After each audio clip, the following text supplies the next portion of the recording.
बहुत ही मुश्किल मशक्क़त के बाद हम लोग जो है ना सुबह सुबह, जो कि हमारी आदत तो बिल्कुल भी नहीं है इतनी अर्ली मॉर्निंग को अपने आप को जो है रेडी करने का। खैर जयपुर हम पहुंच चुके हैं।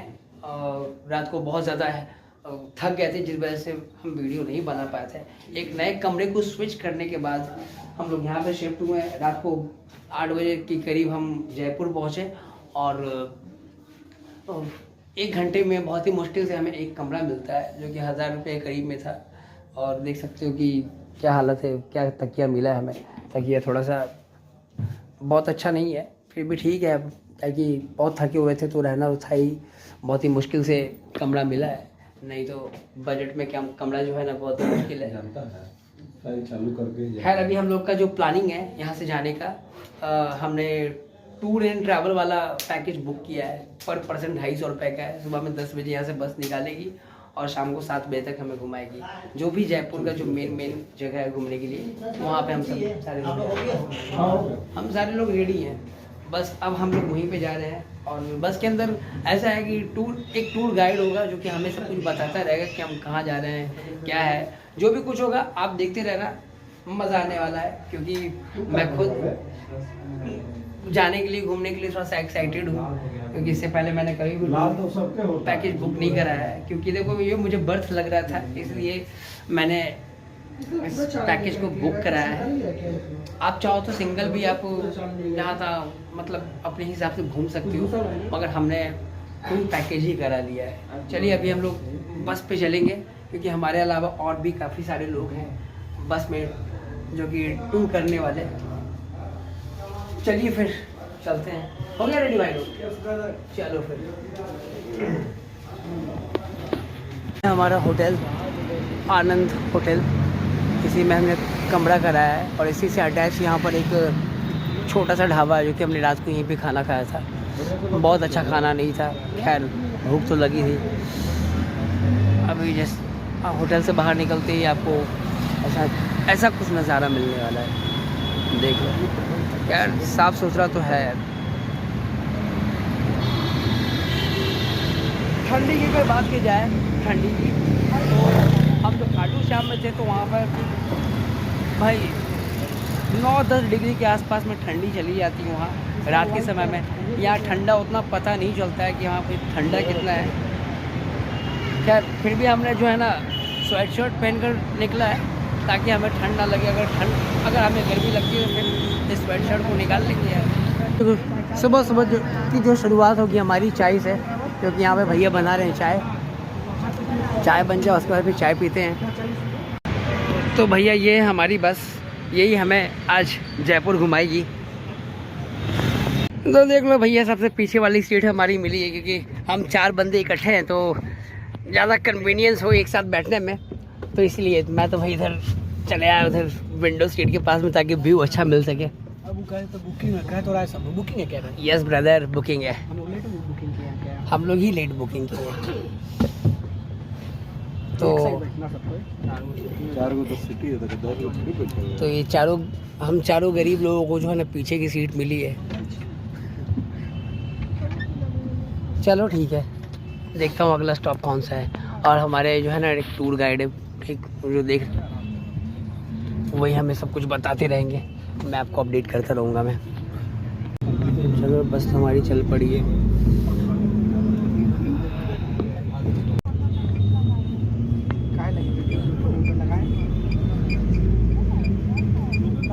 साथ शेयर करोगे, अगर मेरी बात थोड़ा ध्यान से सुनेंगे तो जयपुर बहुत अच्छा लगेगा, और नहीं सुनोगे फिर भी जयपुर तो अच्छा लगेगा यार।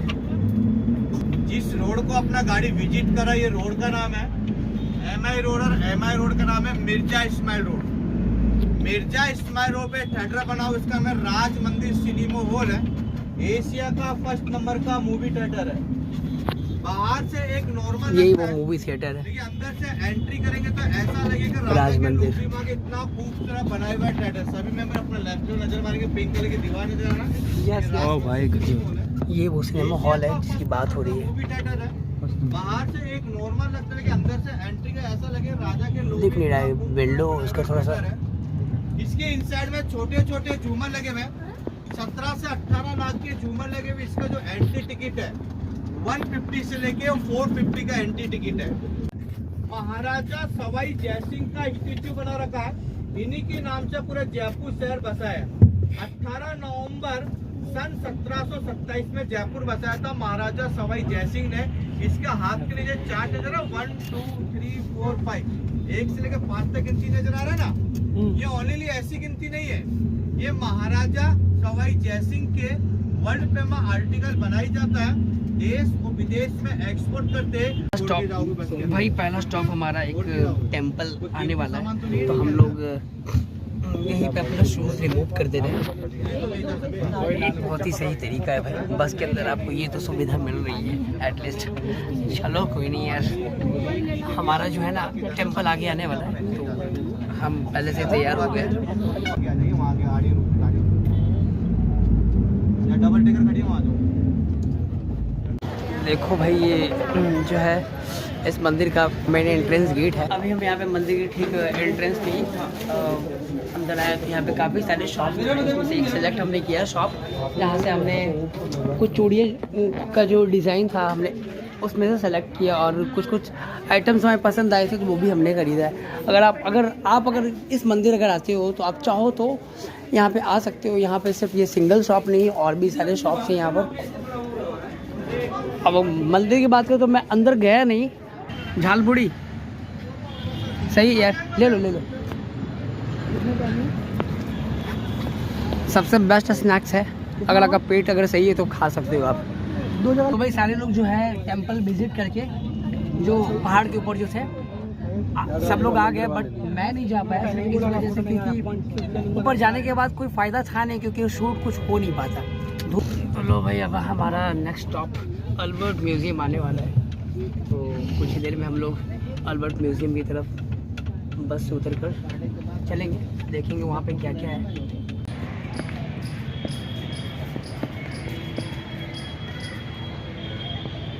आप जैसे देख रहे हो कि म्यूज़ियम का एंट्रेंस वो है, और उधर एंटर करने के लिए हमें यहाँ से जो है टिकट परचेज़ करना पड़ेगा। तो एक बंदे को हमने लाइन में लगा दिया है, और टिकट परचेज़ अरेंज करते ही फिर अंदर जाएंगे। वैसे मैं टिकट का प्राइस आपको बता दूं तो टिकट जो है ना 52 रुपीज़ का टिकट है, और अगर आप स्टूडेंट हो तो उसके ऊपर आपको डिस्काउंट मिलने वाला है, तब जब आगे पास स्टूडेंट आईडी होनी चाहिए उसके लिए। तो देखो भाई, हमने एक स्टूडेंट आईडी लगाकर टिकट परचेज़ किया है, और ये रहा। Okay, thank you. चलो अभी हमारा एंटर हो चुका है म्यूज़ियम की तरफ, देखते हैं म्यूज़ियम के अंदर क्या क्या देखने को मिलता है। और थोड़ा बहुत तो एक्साइटमेंट है ही, जैसे जयपुर के अंदर हम लोग जो जयपुर सिटी घूम रहे हैं, और अलग अलग जगहों पे हम जाकर एक्सप्लोर कर रहे हैं, इस बात का हमें एक्साइटमेंट है। और इतना ही नहीं, अभी और भी जगह घूमने के लिए, क्योंकि अभी हमने कवर किया नहीं है, उसको हिसाब से कवर करेंगे, देखेंगे जो भी दिखाने लायक होगा वो आपको दिखाते जाओगे। म्यूज़ियम का आर्किटेक्चर आप देख रहे हो कितना खूबसूरत बनाया गया है। तो ये देखो, म्यूज़ियम के ठीक बाहर में जो रोड का नज़ारा है, कितना खूबसूरत नज़ारा है यार। और ये रहा म्यूज़ियम का बिल्कुल फ्रंट वाला नज़ारा, जो कि मेरे हिसाब से कोई तोड़ नहीं यार, बहुत ही खूबसूरत है ये। अंदर चल के देखेंगे।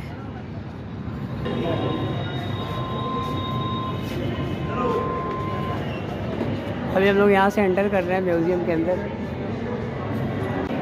ये देख लो, म्यूज़ियम के अंदर आओगे सबसे पहले तो आपको कालीन दिखाई देगा, जो कि यहाँ पे प्रिजर्व करके रखा हुआ है। काफ़ी पुरानी कालीन है, 1836 के आसपास की ये कालीन है, जो कि कुछ कालीन जो थी कि लाहौर से मंगवाई गई थी, ऐसा मैंने पढ़ा है। अभी यही है इस कालीन की सच्चाई। ये पुराने बर्तन यूटेंसिल्स रखे हुए हैं यहाँ पे, जो कि चीनी मिट्टी के हैं। और ये भी देख सकते हो बनावटी, तो भाई इसकी मुझे तो इस बात का भाई जी, मैं इस बात को देख के दंग हूँ कि उस ज़माने में इस तरह की कारीगरी आखिर करते कैसे थे। ये देख रहे हो जापानीज़ कलाकृति। अधिक जानकारी के लिए आप इसे पढ़ सकते हो। देख लो भाई, म्यूज़ियम के अंदर जो चीज़ें हैं वो सारी चीज़ें मैं आपको दिखा रहा हूँ। ये पुरानी तलवारें यहाँ पे लगी हुई है।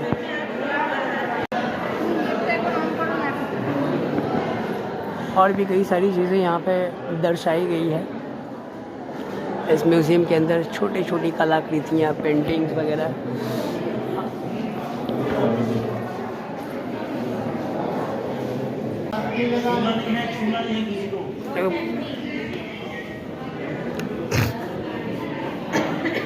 काफ़ी पुरानी पुरानी मूर्तियाँ यहाँ पे रखी हुई है। थोड़ी बहुत डैमेजेस हुई हैं यहाँ मूर्तियाँ, और कोई बात नहीं, फिर भी अपने आप में एक अलग ही चीज़ है भाई। मूर्ति को इतना सेफ रखना, काफ़ी लॉन्ग टाइम तक सरवाइव कराना भाई, कितना ख्याल रखना पड़ता होगा इनका।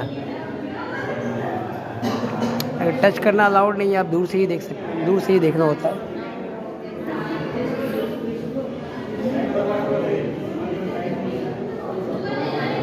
देख लो यहाँ पे तो फ़िलहाल अभी मेरे को वहाँ पे यूटेंसिल्स हैं, बर्तन चीनी मिट्टी के रखे हुए थे, और यहाँ पे पत्थर की कुछ पुरानी पुरानी मूर्तियाँ यहाँ, जो कि आप देख रहे हो। देख रहे हो भाई कितनी खतरनाक यहाँ पे असले यहाँ पर प्रिजर्व करके रखे हुए हैं। और सिर्फ इतना ही नहीं है, इसका डिटेल भी नीचे दे रखा है। डिटेल आप पढ़ लो पाउज करके। देखो कितने लोग, आपको मैं एक बार फिर से दिखा देता हूँ कितने खतरनाक थे। ये असली पीतल के हैं। ये रहा तलवार और ढाल।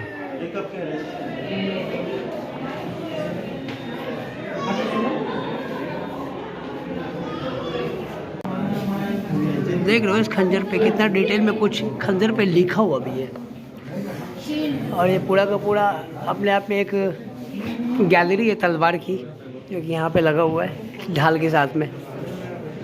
ये उस समय युद्ध के दौरान जो कवच का काम करता था, ये सारे के सारे वही कवच हैं आप देख रहे हो। ये तलवार में शायद कस्टमाइज़ करने वाला जो नीचे का जो होता है ना, पकड़ने वाला, उसको कस्टमाइज़ करने के लिए अलग अलग कलेक्शंस हैं। उस समय भी भाई लोग कलेक्ट करने का शौक़ रखते थे। अब ये देख लो यहाँ पर, यही वही चीज़ है। हमने तो भाई पुराने फिल्मों में जैसा हमें दिखाया गया था कि भाई कि ऐसा कवच हुआ करता था योद्धा के, तो ठीक अभी मैं वैसे ही देख रहा हूँ, जो कि यहाँ पे बिल्कुल उसी कंडीशन में है। बस पुराने हो गए, ऑब्वियस सी बात है भाई, बहुत ही पुराने ज़माने की बात है। और यहाँ पर ये देख लो अलग अलग किस्म के हथियार यहाँ पे रखे हुए हैं, ढाल, खंजर, और ये देखो ये बंदूक देख लो भाई, ये सबसे यूनिक चीज़ बंदूक। ये देख लो जी कितनी टाइनी सी गन यहाँ पे लगी हुई है, और साथ में जितना भी टाइनी हो सकता है अभी तक का जो मैंने देखा है, अब तो टाइनी तो बनता ही नहीं बंदूक। और यहाँ पे बड़े से बड़े, छोटे से छोटे बंदूक की कलेक्शंस यहाँ पर प्रिजर्व करके रखे हुए हैं। ये देख लो गन की कलेक्शंस, और सारे के ऊपर जो है ना डिटेल भी दिया गया है कि कौन सी कैटेगरी का क्या है। देखो मैच लॉक 70 सेंचुरी, ये जो देख रहे हो ये इसके ऊपर इसको बांध के मारा जाता है भाई। सही है यार, आज के ज़माने में इसका बुलेट मिलेगा? बुलेट उठा ही नहीं पाएंगे आज के ज़माने में, नहीं उठ पाएगा ना। और ये भाई साहब ये देखो जबरदस्त, ये भी नहीं उठा पाएंगे, नहीं उठ पाएगा ना। हाँ देख लो अपने आप में हैवी है, देख लो कितने लॉन्ग हैं, काफ़ी ज़्यादा से बनाए गए थे पहले के, तब मशीन नहीं थे, देखो कितना शार्प तरीके से बनाया गया है। लोहारों के हाथ का एक कमाल है, इसके लिए लोहार को ना गुनी मानते थे हर चीज़ के। भाई मानना पड़ेगा, थे भी क्या कि देखिए बंदूक ही अपने आप में एक ऐसा यूनिक चीज़ हमें दिखाई दे रहा है यहाँ पे, लॉन्ग से लॉन्ग, छोटा से छोटा, जो कि प्रिजर्व करके अब तक रखे हुए यहाँ, भाई मानना पड़ेगा। उसी ज़माने के 17वीं शताब्दी के हैं, जो कि सब हाथ से बनाए गए हैं। उस समय के लोहार बताओ कितने हार्ड वर्किंग हुआ करते थे, जो कि अपने टेक्नोलॉजी के हिसाब से, उस ज़माने की टेक्नोलॉजी के हिसाब से इस तरह के लंबे चौड़े छोटे से छोटे बंदूकों को बनाए जाते थे, वो भी हाथ के द्वारा। ये देखो 18 सेंचुरी का गन, देख लो भाई इंपीरियल कलेक्शन। अरे भाई साहब सिर्फ इतना ही नहीं, ये देखो सूट। एक चीज़ नोटिस की इसमें, उस ज़माने में आदमी कितना लंबा चौड़ा हुआ करता था, कपड़े का बस डिज़ाइन ही चेक करो, ठीक है। और उस ज़माने का ही जो है ना कलेक्शन है यहाँ पर कपड़ों के, जो कि काफ़ी ज़्यादा ट्रेडिशनल अभी के ज़माने में भी इस चीज़ को खासकर राजस्थान के अंदर जो है ना ट्रेंडिंग पे ही कुछ ऐसे ये डिज़ाइन जो दिखाई देते हैं यहाँ पे आज भी लोग पसंद करते हैं। सिर्फ राजस्थान के लोग नहीं है, बल्कि राजस्थान के बाहर में पूरे हिंदुस्तान में जितने भी स्टेट्स हैं, उन सारे स्टेट्स में जो है इस मतलब ऐसे डिज़ाइनों को पसंद किया जाता है। ये ओरिजिनल प्रिजर्व किया हुआ डेड बॉडी है, जिसको मम्मी के नाम से भी जाना जाता है। देख लो भाई उस समय पार्टी वार्टी जब होती थी तो इन सभी इक्विपमेंट्स का इस्तेमाल किया जाता था। और सिर्फ इतना ही नहीं, यहाँ पे क्या उसको बोलते हैं, बीना वगैरह रखा हुआ है। ये सारे के सारे म्यूज़िक इक्विपमेंट्स है उस ज़माने के। ये देख लो और भी सारे म्यूज़िक। ये सांप को बुलाने के लिए आज भी इस्तेमाल किया जाता है, और ख़ासकर इस जैसे आदमी को अगर बुलाना हो तो उसको बजाना बहुत ज़रूरी है। ये देख लो, ये राजस्थान का ट्रेडिशनल म्यूज़िक इक्विपमेंट है ये। और देख लो भाई ये उस समय के, देख लो ये सारे कलेक्शंस हैं, लेडीज़ फैशन कलेक्शन, ब्राइडल लोग भी इस्तेमाल किया करते थे इसे।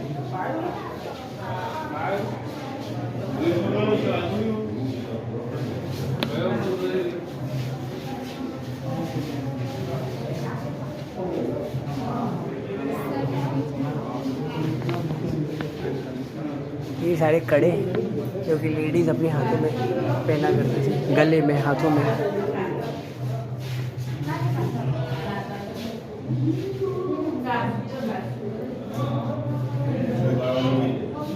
आज के ज़माने में भी इसे बहुत ही इंटरेस्टिंग लेकर लोग खेलते हैं। बहुत ही चैलेंजिंग गेम है ये, जो कि मुझे आज तक कभी इस गेम का कॉन्सेप्ट ही मुझे समझ में नहीं आया।